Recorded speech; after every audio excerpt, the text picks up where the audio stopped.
Surprise! Hopefully this is not a surprise to you anymore. It's Thursday, it's 1 p.m, which means UPvisor is going live on Instagram. So hello, my email stackers, and I would love to know if you are watching, whether it's right now or whether it's later, if you have been able to get to inbox zero. Because if you tuned in last week, then you would have heard something interesting about battling the email monster. But if you missed out the session, I do encourage you to go back. But here is a quick recap about what we did. Firstly, we spoke about this idea of email stacking. And email stacking is a technique that allows us to deal with our emails in a more effective manner.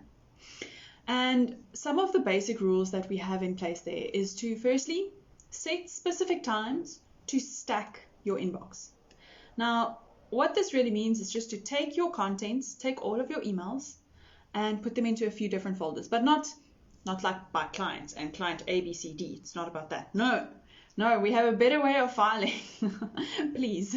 And what we do is we put it either in a reply folder or we put it in a to-do folder, specifically if it's going to take longer than 5 minutes.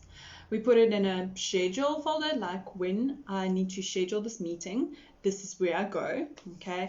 And there are others as well, but those are the three main ones that you can go check out. So that is going to help you to get to inbox zero. Once you've stacked it, you then make time to work it, because there's no point in having it in the folders and you don't actually do anything about it. So set some time in your calendar, diarize it every day, I don't know, 1 p.m. till 1:30 p.m. I'm going to work my inbox. And that is when you start working through all of those folders and you make sure that you are attending to it, okay? And then also at the same time, you archive and you delete recklessly. Just go wild. Maybe not so much with the delete button, but with the archive button, definitely, because you can always go use your search function to go find it again, right? So rinse and repeat, and stop spending all of your time in your inbox, because we like doing that, right? So please stop doing that. Hey B, thanks for joining. Okay, and if the more time we are spending in our inbox, the more we are wasting our time, because really it's just one of those things that fills the time allocated to it. And it can be a really concerning area of distraction in our lives, whether in your business or in your personal life. And I just did a quick Google in terms of what distraction is defined as, and I went and looked in the Urban Dictionary. And if you know the Urban Dictionary, it's quite a big word, dictionary, you'll know that the Urban Dictionary has some funny variations of definitions. And I'm just going to read this one to you. A distraction is a person of the opposite gender which is not a significant other, but has enough beyond friendship feelings and possibilities attached to him or her that this person creates a major loss of productive time whenever he or she is available for contact. And I think this is quite funny. And I think even though we might not have a crush, or maybe you do have a crush, I don't know, but in our business we have these tasks that are distractions, and sometimes they can be almost as bad as a crush, just merely because of the fact that we are trying to avoid other tasks and we are procrastinating. Okay, that is not the space that we want to be in at all. And we want to be making sure that we are focusing on the right things. And if you tuned into our Facebook Live session last week, Friday, also at 1 p.m, you know, we're always there, then we spoke about what the right tasks are that you should be focusing on. And we spoke about the 4 different zones that you can think of your tasks in. And I'll chat about it a bit more tomorrow during our Facebook Live session, where we will be doing part 2 about the Freedom Compass. But what we are talking about today is really about this whole idea of how we get rid of distractions. And it's simply going to be about starting with getting your head in the game. It's going to be about getting your mindset right.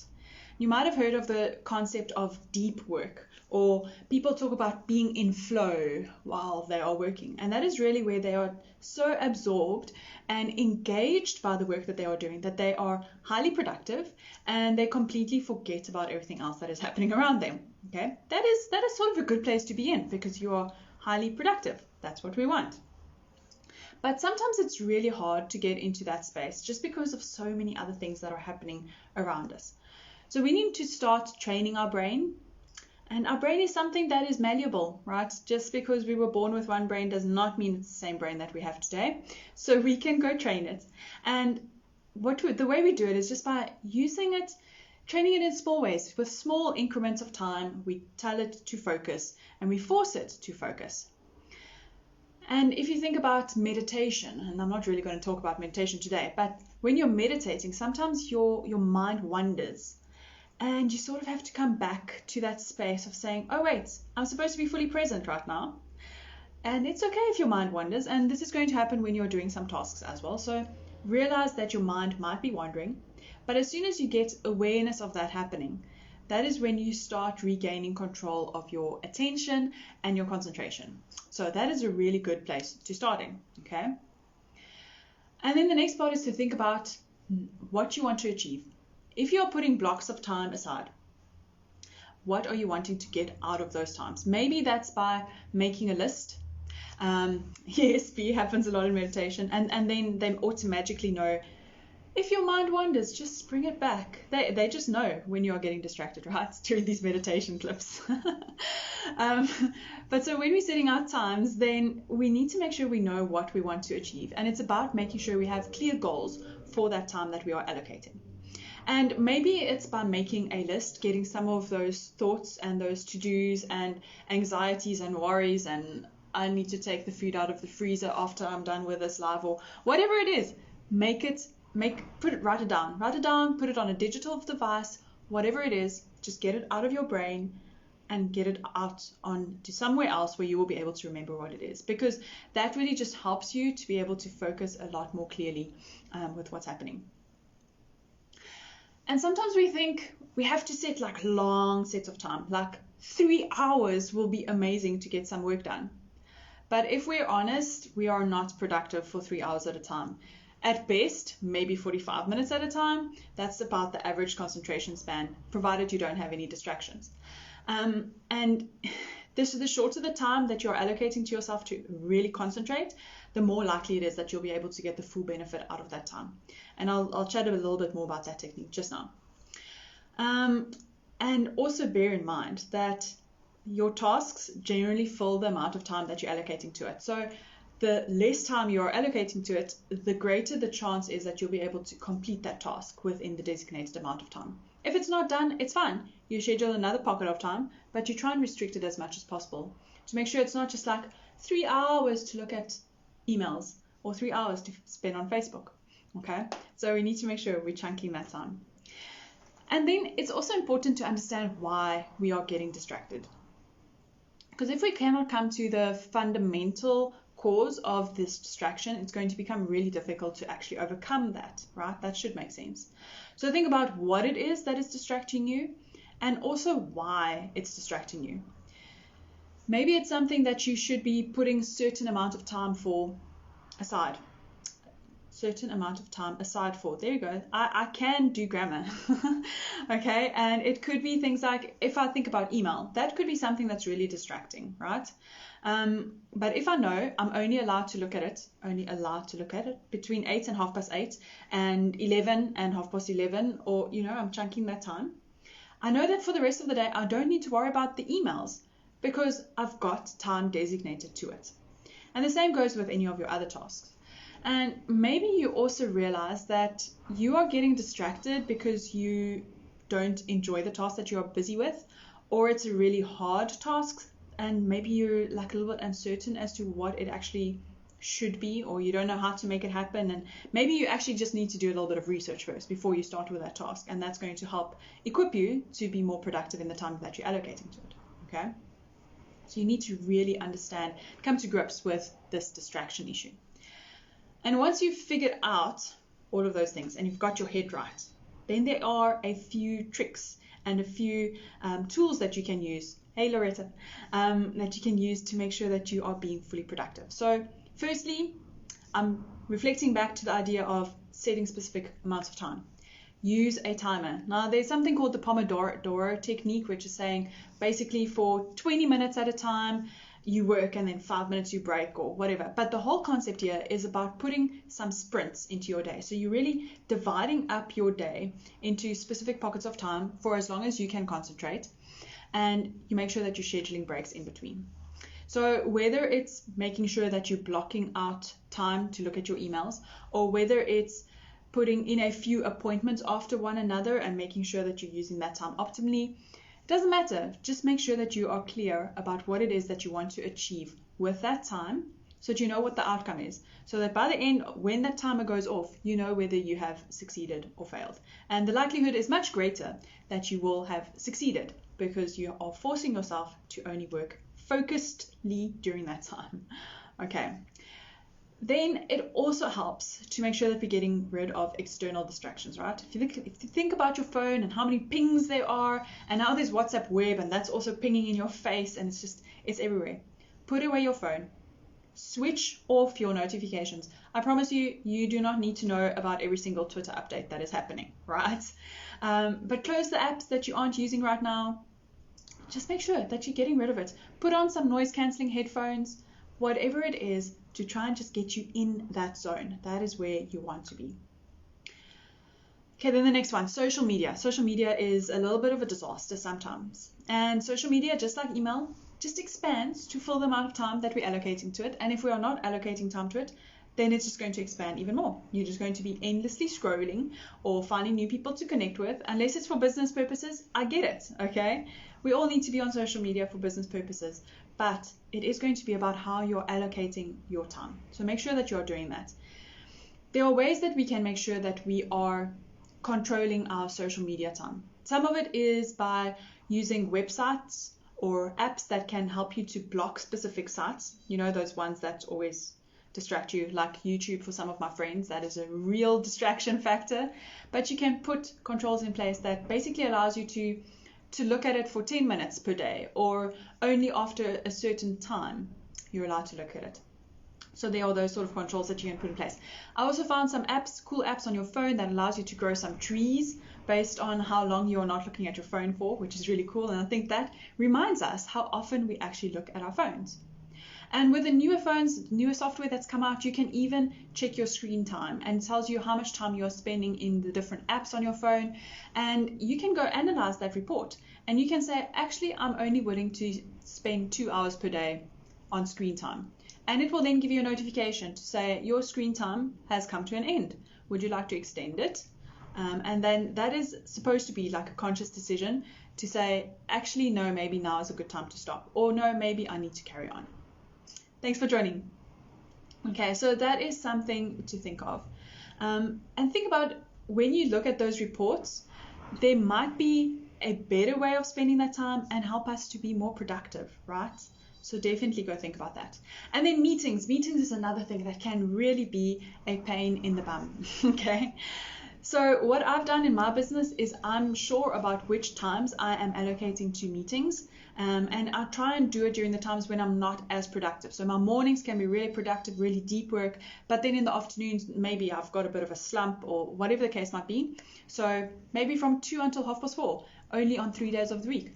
That is the time that I allocate to meetings. But it's really helpful knowing that you've got clear blocks to work in, and also try and schedule as many meetings after one another, or like try and group them, you know, to a large degree, rather than having one Monday morning and then like halfway through Wednesday, when actually you could just have them all together and they're done and you don't have to worry about it again.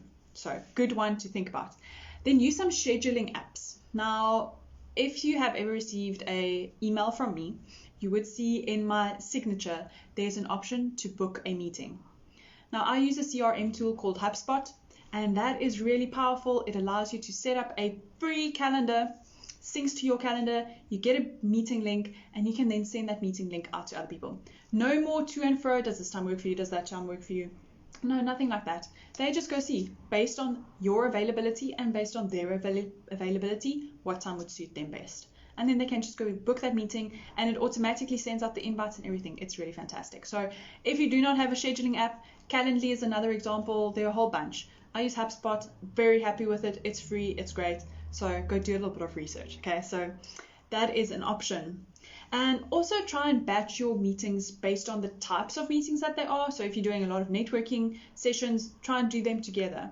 If you're doing a lot of client intense stuff, maybe those we should not do together. It just depends on what your energy levels are like, but try and batch it in the same type as much as possible.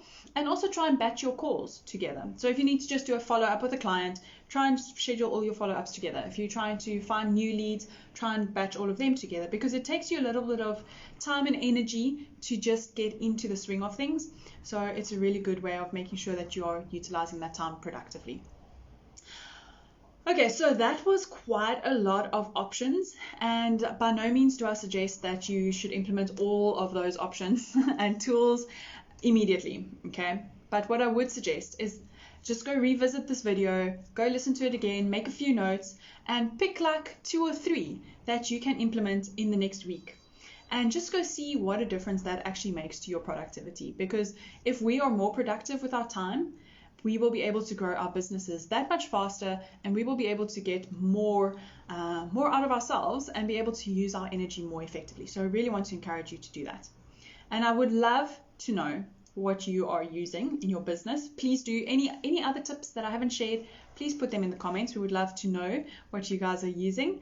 And I want to encourage you, at the end of the day, time passes in any case. It is up to us as to how we use it. Okay, so we need to make sure that we are using the limited amount of time we have productively. So keep that in mind, because that leads me to our next topic for next week. And Lorette, thank you. I definitely want to try the timer. I think that is really helpful. I would suggest probably using like a 45 minutes just to start off with, and then maybe like a 5-minute break, 45 minutes, 5-minute break. That is really helpful. So if you need to check emails quickly or whatever, you have a quick sliver of time, or even 45 minutes and 15 minutes break, that's also fine, but that is a really good option. Okay, so next week we are going to be talking about the 5 a.m. club, and don't worry, it's a free club to join. It's not my club, it's Robin Sharma's club. But I'm going to be talking about what the routines are like that high performers incorporate in their businesses and in their lives to make sure that they are really getting the most out of themselves. So that is a good one to come attend next week. As I said, it's free. Joining the 5 a.m. club is free. It might just cost you some sleep. So do come tune in next week as we'll be talking about that. But tomorrow on Facebook at 1 p.m. we will be talking about how to get rid of those tasks that are not in your desire zone. And as I said, last week we spoke a little bit about the freedom compass, and we spoke about the 4 zones of our lives in which, not the 4 zones of our lives, the 4 zones in which tasks can be grouped. Okay, and tomorrow I'm going to be talking about what to do with those tasks that we don't want to be spending our time on, how to get rid of them. So come join us for that. And also, if you had missed out on our webinar that we had yesterday, which was all about digging deeper into your balance sheet and understanding what creditors look for and what investors look for, and how am I actually supposed to use this balance sheet, even if I'm in the service industry. Okay, it doesn't just have to be because you have massive amounts of assets. It's still a good one to check out. So remember, we've got this training academy running. It's subscription based, 250 Rand per month for the month of August. You get the content webinar, which is the one we had yesterday. Unfortunately, you missed the live one, but we did record it and we're busy editing it so that it's really broken up into the underlying topics. So you can just go in and see just that one that you really want to know about. With your worksheet, you'll be able to find all of that on the learning management platform. And in 2 weeks' time, we will be having our application session, which is where you get to go and work through that worksheet beforehand and let me know you want to do a hot seat with me, and we will then coach you through some of those questions that you have based on the homework that you have done. Okay, and if you don't have time to go do the homework beforehand, that's fine. Come co-work during that application session as well and ask your questions as you go along. So definitely worthwhile checking out. Our membership includes both the application session as well as the recordings and the resources. So that is happening on the 26th of August, is the application session. We will be sharing the link to go register for that session in the comments below. And what else?